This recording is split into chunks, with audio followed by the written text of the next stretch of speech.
एक तो 91 में सोवियत रूस का विघटन है और 91 के बाद समाजवादी देशों में परिवर्तन है। तो मोटे तौर पर आपका सिलेबस यहीं जाके समाप्त होता है। लेकिन मैं चाहूंगा कि आप लोग बढ़ते हुए प्रेजेंट एरा तक चले आओ, क्योंकि आपको तो अंतर्राष्ट्रीय संबंध भी देखना है। और एक बात तो तुम लोगों को तरीका पता चल गया होगा कि थोड़ा आगे थोड़ा पीछे से कोई फर्क नहीं पड़ता, अंडरस्टैंडिंग होनी चाहिए। क्या समझ में आ रहा है कि नहीं? तो पीछे से हम लोग, जैसे देखो सेकेंड वर्ल्ड वॉर तक आए, पहला स्टेज तो तुम लोगों को आधुनिक पश्चिम का उद्भव हमने आपको कराया था, याद होगा। दूसरा स्टेज प्रबोधन से शुरू करके हम लोग आए राष्ट्रवाद यानी साम्राज्यों के विघटन पर आए। तीसरा स्टेज शुरू हुआ साम्राज्यों के तीसरा स्टेज औद्योगिक क्रांति से शुरू होकर फर्स्ट वर्ल्ड वॉर तक गया, और चौथा स्टेज दो वर्ल्ड वॉर्स के बीच रहा। इन चारों का इंटीग्रेशन आपके दिमाग में हो चुका है कि नहीं? देखो स्पष्ट हमें बताओ, क्या आप नहीं थी परसों? कल तो ईद की छुट्टी थी, परसों आपने खुद छुट्टी कर ली, तो बीच में जो रह गया गैप, उसकी भरापाई कैसे होगी? और तुम भी तो बड़ा सिंसियर हो, लेकिन बीच बीच में तुम भी लगता है कोई नया धंधा स्टार्ट कर दिया है क्या? हाँ, अच्छा ईद मनाने चला गया तो सॉरी, हाँ 2 दिन तो छुट्टी तुमको करना ही चाहिए था, सही बात है। वही मुझे लगा तुम तो वैसे नॉर्मली छुट्टी नहीं मारते हो। बीच में कुछ लोग हैं कि बीच बीच में 3-4 दिन क्लास करने पर उनका दिमाग गर्म हो जाता है, तो बीच में ठंडा करना आवश्यक होता है। लेकिन अब वो बीच की चीजों की भरापाई कैसे करते हैं, आई डोंट नो। तो बच्चे तुम 4 स्टेज तुम्हारा क्लियर है? तुम लोग के चेहरे पर कॉन्फिडेंस क्यों नहीं है? राइट। तो अब 5वें स्टेज में तुम प्रवेश कर गए हो। 5वें स्टेज में मैंने एक डायग्राम दिया था, तो याद होगा तुमको, हमने यूरोप का विभाजन और एकीकरण दोनों करवाया। विभाजन और एकीकरण दोनों, तुम भी क्लास में नहीं थी शायद, लगता है ठीक। अच्छा तो फिर कैसे मेकअप होगा? इसको किसी से लिया था, किसी फ्रेंड से? अगर तुम लोगों का एक दिन क्लास छूटे तो तुम जहां भी रहो वहां बेचैन हो जाओ, और वहीं से गुंजाइश करना शुरू कर दो, किससे लूं, कैसे लूं और कैसे मेकअप करूं। समझ रहे हो कि नहीं? मतलब it is not a joke. आज का काम आज किए बिना सोना नहीं है, यही है सिविल सेवा परीक्षा। कल फिर नए मुद्दे आ जाएंगे, बैकलॉग हो जाएगा। समझ रहे हो मेरी बात को? आज का काम आज पर नहीं छोड़ेंगे। और बीच में जितनी 13 दिन की छुट्टी तुमने बर्बाद की, अब आगे जब भी छुट्टी मिले, अमूमन एक संडे तो छुट्टी रहेगी, और 2 दिन के बाद मुझे थोड़ा ब्रेक लेना पड़ेगा, फिर 2 क्लास बचेगा जो मैं तुमको 18 और 19 कराऊंगा, क्योंकि 20 को मुझे मतलब एक्चुअली 8 से लेके और 17 के बीच में अब्रॉड हूँ। वो पहले से ही प्रोग्राम, क्योंकि मुझे भी तो समर वैकेशन चाहिए कुछ। बीच में तो इलाहाबाद गया था, that was not a vacation, that was a work. लेकिन अब मेरा वैकेशन 10 दिन का होगा, जो मैं जा रहा हूँ यूरोप 4 कंट्री के दौरे पर। वहां से फिर आऊंगा दिमाग ठंडा करके, क्योंकि लगातार काम करते हुए मेरा भी दिमाग गर्म हो चुका है। समझ रहे हो कि नहीं?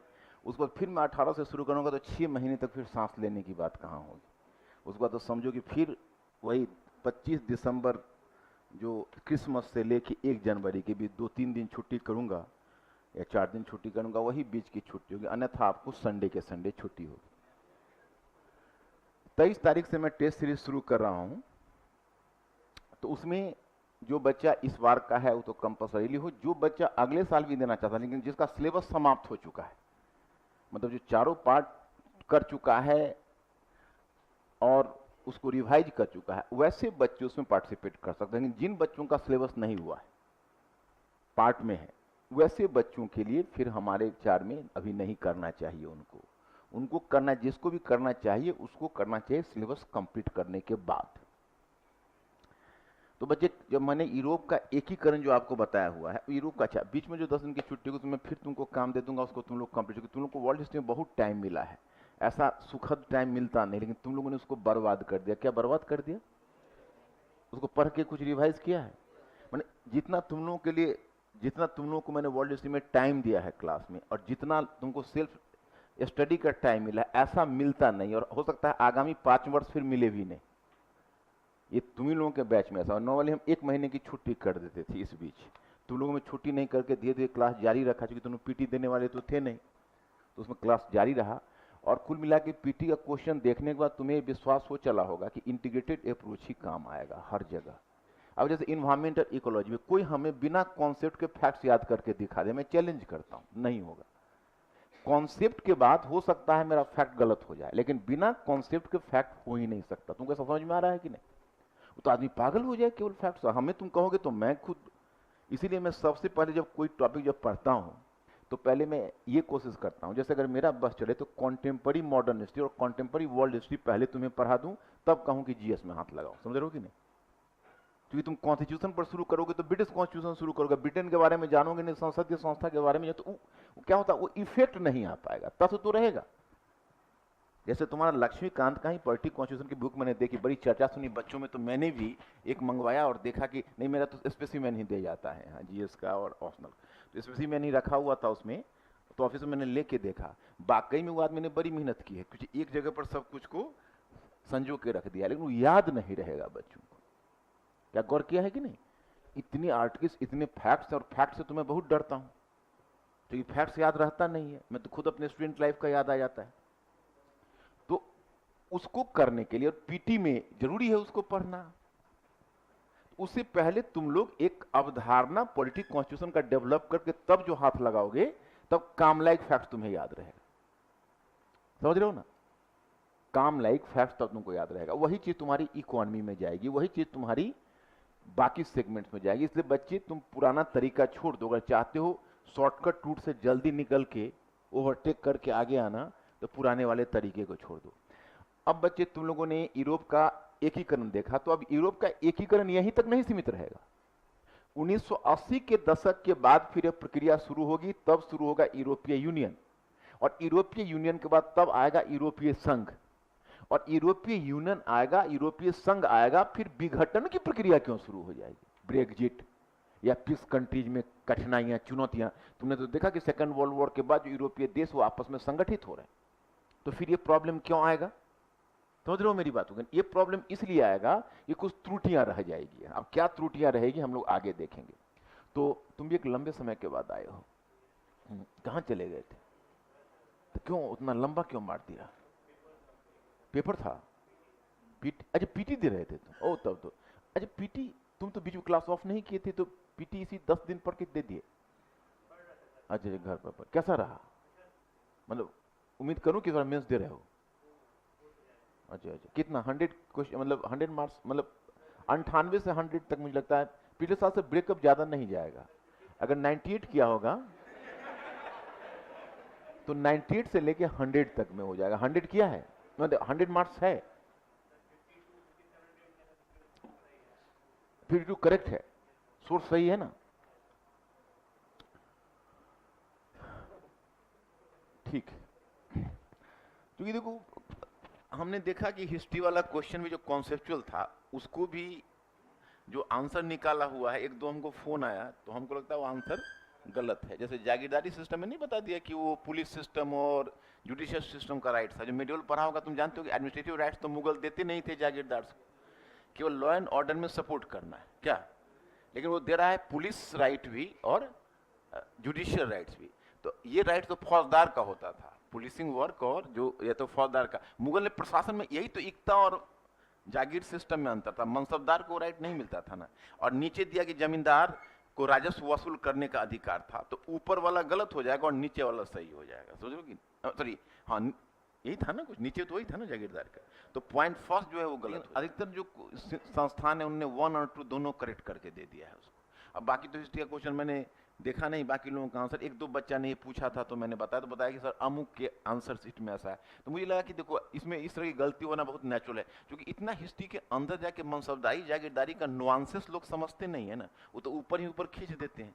ये तो पूरी दुनिया ऊपर ही ऊपर चल रही, जो अंदर जाओगे उसका नुआंसेस को समझोगे स्लाइटली, तो फिर होता है कि उसमें। दूसरी बात है, क्वेश्चन जो सॉल्व करने आते हैं वो सब तुम्ही लोगों के सीनियर्स होते हैं, तो उसमें क्या होता है कि अब करते हैं अपनी तरह से, तो बहुत करते हैं, लेकिन कुछ क्वेश्चन फिर भी रह जाता है।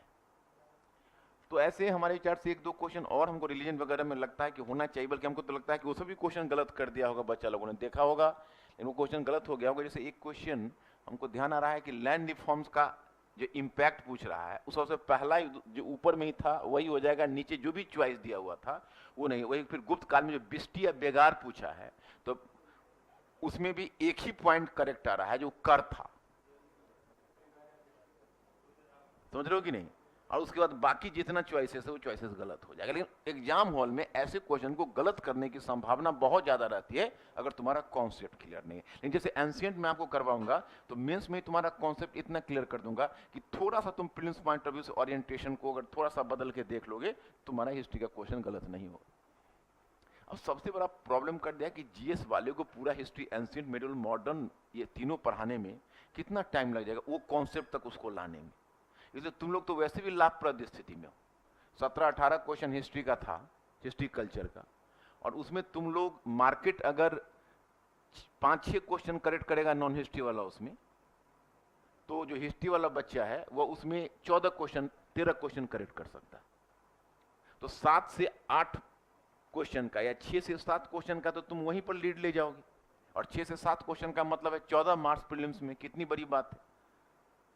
और यह सुखद स्थिति अब जैसे इन्वायरमेंट और इकोलॉजी में जिसको भी गलत हुआ होगा सब ही इक्वल प्लैंक पर है। हाँ, साइंस वाला जो बैकग्राउंड का थोड़ा सा होगा, मुझे लगता है कि थोड़ा सा क्वेश्चन उसका, लेकिन हम लोगों का तो अपना एक्सपीरियंस है कि अमुक जी होते थे, अब मैथ साइंस में ह्यूमैनिटीज बैकग्राउंड का ही प्योर था, और मेरे कोई फ्रेंड लोग फिजिक्स केमिस्ट्री के होते थे, तो जब प्रीलिम्स दे के आते थे तो फिजिक्स वाले फिजिक्स का क्वेश्चन जरूर गलत करके आते थे, और केमिस्ट्री वाले केमिस्ट्री का क्वेश्चन हम लोग करेक्ट करके आते थे। क्यों? वो ज्यादा सोचने लगते थे, वो लोग वहाँ ज्यादा सोचने लगते थे, और हम लोगों के चॉइसेस क्योंकि साइंस में लिमिटेड थे, वो जानते नहीं थे, तो अपना देख लिया नहीं ये सी ही करेक्ट होगा। समझ रहे हो कि नहीं? तो खींच के आए तो पता चला कि अमुक जी फिजिक्स में पोस्ट ग्रेजुएट हैं और फिजिक्स का क्वेश्चन गलत करके आए। अब कहीं मुंह दिखाने लायक बेचारे नहीं रह गए, और उनकी गलती यही थी कि उन्होंने ज्यादा सोच लिया था। और प्रीलिम्स में अगर ज्यादा तुम सोचना शुरू करोगे तो करेक्ट क्वेश्चन पर भी पेंसिल सीधे चला जाता है गलत वाले चॉइस को। प्रीलिम्स में पहला चॉइस में जो एक बार रिस्पॉन्स आया, बस लगाओ और आगे बढ़ो। समझ रहे हो कि नहीं? उसमें अगर जहां ज्यादा सोचे तो फिर सही चॉइस से निकल के गलत चॉइस पर आना है। और 2-3 क्वेश्चन जानते हुए गलत हो जाता है, 1-2, उसमें अफसोस मत करो, वो होता ही। मैंने भी अपना अनुभव किया है कि 2 क्वेश्चन मुझे हर साल जानते हुए गलत होता रहा, देखा कुछ और लगा दिया कुछ। अब एक बार क्वेश्चन पूछा था मीर जुमला के बारे में। मीर जुमला वो एक्चुअली औरंगजेब का सेनापति था, उसको उसने अहोमों के विरुद्ध भेजा था। तो उसमें पूछा था कि भाई अहोमों को किसने प्रताड़ित किया। चॉइस ए था मीर जुमला, चॉइस बी था शाइस्ता खान, और चॉइस 2 कुछ और था। मुख्य समस्या मीर जुमला और शाइस्ता खान में था, क्योंकि पहले मीर जुमला को भेजा था, मीर जुमला का डेथ हो गया हुआ तो शाइस्ता खान को भेजा था। लेकिन जब मीर जुमला चॉइस हो तो शाइस्ता खान चुनने का कोई मतलब ही नहीं बनता है उस क्वेश्चन। मैंने देखा वहां तो मुझे मीर जुमला दिखा ही नहीं, मैंने शाइस्ता खान लगा दिया। अब उस समय आप लोगों के टाइम में पेपर देने लगा है 92 के बाद, पहले पेपर नहीं देता था, पेपर यूपीएससी रख लेते थे, और हम लोग मेमोरी पर बैठ के घर में रिकॉल करते थे। कोई फ्रेंड 15 क्वेश्चन रिकॉल किया, कोई 20, जैसे वो दिगंबर साधु जो भद्रबाहु जब लेके चला गया था तो स्थूल भद्रबाहु जैन ग्रंथ को स्मरण से तैयार करवाया था, कुछ उसी तरह से स्मरण से हम लोग, उसमें 120 क्वेश्चन ऑप्शनल में होते थे, तो स्मरण से हम लोग 105, 106 क्वेश्चन तक खींचते थे। फिर देखते देखते अंत में जब 10-15 दिनों के बाद कोई प्रोफेशनल वाला जब आता था आंसर, तो उसमें 120 क्वेश्चन का, मतलब ये क्वेश्चन बैंक आता था, तो उसमें 120 क्वेश्चन मिलता था। तो उसी में मैंने जब एग्जाम हॉल से निकला तो मैंने कहा कि भाई अजीब है यूपीएससी की स्थिति, शाइस्ता खान चॉइस में दिया ही नहीं, सॉरी मीर जुमला चॉइस में दिया ही नहीं। मैं मन ही मन परीक्षक की मूर्ता पर और अपने ज्ञान पर मुस्कुराते हुए मैंने शाइस्ता खान लगाया था। मैंने कहा कि देखिए भाई कैसा क्वेश्चन सेट है, उसने मीर जुमला का नाम छोड़ के शाइस्ता क्यों कौन दिया। तो बाकी दोस्तों ने कहा मीर जुमला तो ऊपर चॉइस ए में ही था। हमने कहा ए में था, मुझे दिखा ही नहीं हुआ।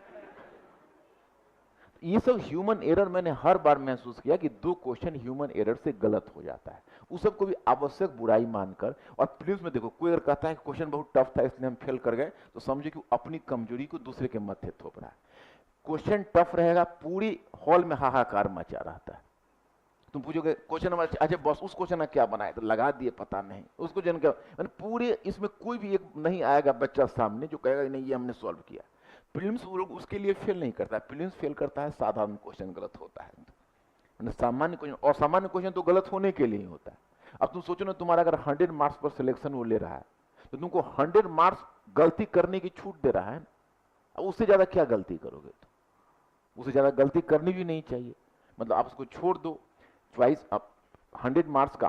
आप लोगों के टाइम में एक दिक्कत हो गई कि नेगेटिव मार्किंग कर दिया। हम लोग के टाइम में अंत में जो बचता था, ऑप्शनल में तो ये नौबत नहीं आती थी, ऑप्शनल में तो क्वेश्चन टू क्वेश्चन, लेकिन जनरल स्टडीज के पेपर 150 मार्क्स के होते थे। हमें याद है कि 30-35 क्वेश्चन में कोई एक चॉइस लेके अंत में लगाते थे उसको, 30-35 क्वेश्चन, क्योंकि 150 क्वेश्चन में जैसे बहुत सारा साइंस का क्वेश्चन आ जाता था, बहुत सारा ऐसा एरिया का क्वेश्चन आ गया जो हमारे एरिया का नहीं है। हम 4 एरिया पकड़ते थे। हिस्ट्री अपना था, इकोनॉमी, पॉलिटी, इसमें हिस्ट्री, इकोनॉमी, पॉलिटी और करंट, ये 4 पर हम कमांड रखते थे। ज्योग्राफी में भी ठीक है, काम चल जाता था। साइंस वाले में हम पढ़ते ही नहीं थे साइंस में, क्योंकि हमको दिमाग लगाना बेकार है। कुछ मल्टीपल चॉइस वगैरह सॉल्व करके चले जाते तो वहीं पर अनुमान से लगा देते थे जो होता था।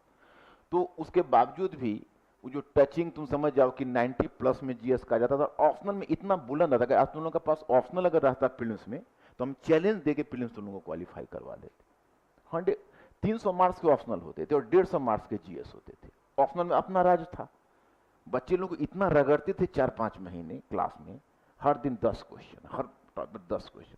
वहां पर वो जाते थे तो वहां से आते थे तो बड़ा इंपावर्ड होके आते थे। और हिस्ट्री वाले का सबसे ज्यादा सिलेक्शन हो, जिस समय रिजल्ट आता सब हिस्ट्री वाले में जो प्रोपोर्शनल रिप्रेजेंटेशन था ना, सबसे ज्यादा हिस्ट्री में अपियर होता बच्चा, सबसे अधिक सीटें हिस्ट्री को मिल जाती। तो उसमें ये होती थी कि हिस्ट्री वाले 85 सॉल्व करके आ रहे हैं और पॉलिटिकल साइंस वाले 105। बोलोगे अमुक जी क्या है तो 105 सॉल्व किया है। अब 4-5 तो गलत भी हो जाता होगा, 97-98 पर प्रैक्टिकली होंगे। हिस्ट्री वाले बेचारे 85 पर हैं। तो प्रीलिम्स के दिन हिस्ट्री का क्वेश्चन वाले थोड़ा हाहाकार में रहता है। जो रिजल्ट आता था तो केवल हिस्ट्री वाले का सिलेक्शन हो जाता था और अमुक जी पॉलिटिकल साइंस में 105 लेकर सोए हुए रहते थे घर में, शोक मना रहे होते, सिलेक्शन ही नहीं होता था। कम बच्चा प्रीलिम्स में अपियर हुआ तो प्रोपोर्शन कम मिला, सीटें कम मिली उसको। समझ रहे हो कि नहीं? यही था वो विडंबना। तो जिस जब पीटी हटाया और सी सेट लागू किया तो सबसे बड़ा धक्का हमें लगा कि हमारे हाथ से निकल गया। 125 बच्चों को क्वालिफाई कराते थे प्रीलिम्स में, उसी से 35-40 बच्चा मेंस में सेलेक्ट होकर आ जाता था। हमें याद है कि 40-42 बच्चे को हम इंटरव्यू में यहां पढ़ाते थे और 125-30 बच्चे को प्रीलिम्स में क्वालिफाई कराते थे। और फाइनल सिलेक्शन में 16-17 बच्चा जाता ही था, उसमें से 4 बच्चा कम से कम विदिन 100 में रहता था। ये हमारा राज चला 2011 तक। 2011 के बाद सी सेट आया और सारी योजना ध्वस्त कर दिया। क्वालिटी के बच्चे प्रीलिम्स में ही फेल करने लगे, प्रीलिम्स क्वालिफाई करने लगे बैंकिंग और एसएससी वाले, जिनको मेंस की अंडरस्टैंडिंग नहीं थी, उनको अंडरस्टैंडिंग बनाने में प्रॉब्लम। कितना भी करो तो वो तो मल्टीपल चॉइस पर चले जाते हैं, उनकी सोच ही मल्टीपल चॉइस है। उनसे पूछो कि भाई सब्जी कितनी, कौन सी सब्जी खाओगे, तो उसमें भी 4 चॉइस मांगेंगे।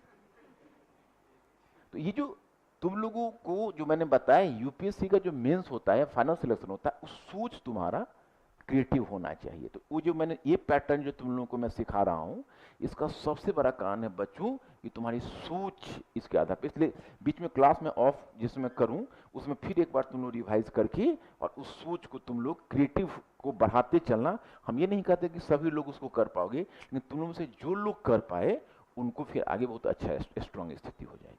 समझ रहे हो ना? और यूपीएससी से डरो नहीं, चैलेंज है, सुखद चैलेंज। जब चैलेंज लाइफ में नहीं हो तो मजा क्या है? कोई अचीवमेंट का महत्व तो तब होता है जब चैलेंज हो। हम तो चाहते हैं कि जीवन भर हमको कंपटीशन मिले, नहीं तो कंपटीशन नहीं मिलता तो आदमी आलसी हो जाता है, पता है ना? इसलिए कंपटीशन जो है वही आदमी, और जब तक सांस है तब तक आदमी को कंपटीशन करना चाहिए। उससे क्या होगा कि तुम्हें, वो नहीं बोलते थे Darwin, survival of the fittest. तो भले ही एक सामाजिक दर्शन के रूप में गलत हो, लेकिन व्यक्तिगत उत्थान के लिए बहुत सही। मन में अगर यह भाव रहे कि मैं आगे रहूं तो इससे ज्यादा ऊर्जा कोई भी चीज प्रदान नहीं करती। इसलिए मन को हमेशा बुलंद रखो और डरो नहीं। कहोगे भाई क्या, एक तुम्हारे लिए एक मैं सबसे वर्स्ट कंडीशन तुम्हारे लिए सोचता हूं, वर्स्ट कंडीशन, कि मान लो कि तुम्हारे तमाम प्रयासों के बावजूद सिविल सर्विस में सिलेक्शन नहीं हो पाता है, तो इससे मिलता जुलता तुमको स्टेट में हो जाएगा, कोई बड़ा जीवन में ओहदा मिल जाएगा, कहीं और हो जाएगा। जब एक बार तुम यूपीएससी में प्रोफिशिएंट हो जाओगे तो इंडिया के किसी भी जॉब में तुम अगर कंपटीशन दोगे, कहीं भी दोगे, तुम लॉ में भी जाओगे तो तुम जो ड्राफ्टिंग करोगे दूसरा लॉयर नहीं करेगा।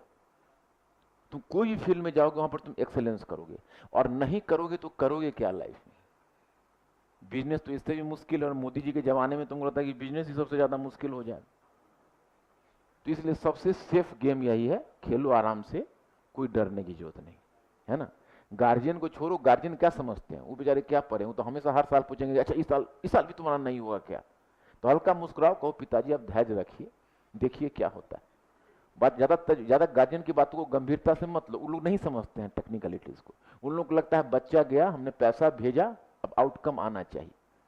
क्योंकि तब तक 3-4 निगोशिएशन तुम्हारे घर पर चल रहा होगा, अच्छे अच्छे रिश्ते आ रहे होंगे, सोचते हैं जल्दी हो जिनको हम पकड़ लें। और तुम्हारे साथ दिक्कत भी है नहीं, तुम्हारे पर तो इंडिया का सबसे टॉप एग्जामिनेशन है, सबसे टफ कंपटीशन। तो तुम लोग बिल्कुल बिंदास रहो, अपना काम करते रहो। तुम अगर यहाँ राइटिंग का प्रोडक्शन बढ़िया दोगे तो तुम्हारा सिलेक्शन होगा ही। और राइटिंग हम तुमको सिखाएंगे, अभी से लेके फिर टेस्ट सीरीज तक रहना। उसमें भी मैं जो उसका डिस्कशन का मेरा जो क्लास होगा, वो डिस्कशन का क्लास तुम लोगों के लिए ओपन कर दूंगा। टेस्ट वाला ही नहीं तो डिस्कशन में तुम लोग बैठना चाहो तो आ जाना। जिस दिन मेरा डिस्कशन होगा उस दिन ढेर सारे क्वेश्चन हम डिस्कशन करेंगे उन बच्चों के लिए 2019 में दे रहे हैं। लेकिन उस डिस्कशन में शरीक होने से तुम्हें भी फायदा मिल सकता है, तो मैं डिस्कशन का क्लास तुम लोगों के लिए ओपन कर दूंगा। समझ रहे हो मेरी बात। 23 तारीख का मेरा पहला 10 बजे रखा है टेस्ट सीरीज वाले का। उसमें जो लोग बैठना चाहो, आना चाहो, मोस्ट वेलकम। तो बच्चे थोड़ा सा इसमें ब्रिटेन पर हमको बताना पड़ेगा, क्योंकि ब्रिटेन का स्टैंड हमने क्लियर नहीं किया है। उसके बाद इसको हम एंड करेंगे, पैराग्राफ चेंज कर।